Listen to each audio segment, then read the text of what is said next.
This is usually a reliable sign that spring has arrived in Newfoundland.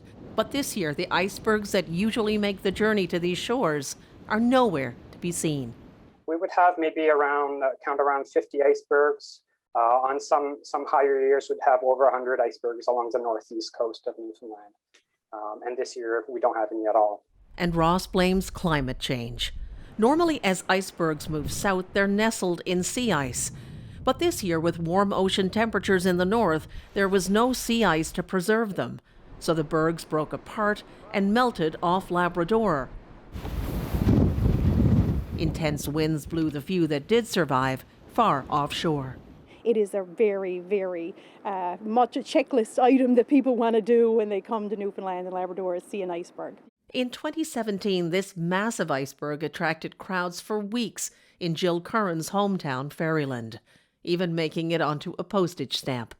But the lack of bergs this year brings home the impact of climate change, says Curran. We're seeing things that we're just used to seeing our entire lives change very much. It's a little disappointing that the icebergs aren't coming in this year. Rhonda O'Keefe Arsenault restored the family's 18th century home to welcome tourists. She says some even call ahead to make sure they'll see an iceberg. I've had calls from people from different parts all over the world. Actually, I had one visitor call me one day and he asked me, could I guarantee him icebergs? I said, no, we can't guarantee you icebergs. Scientists say there will still be icebergs in years to come.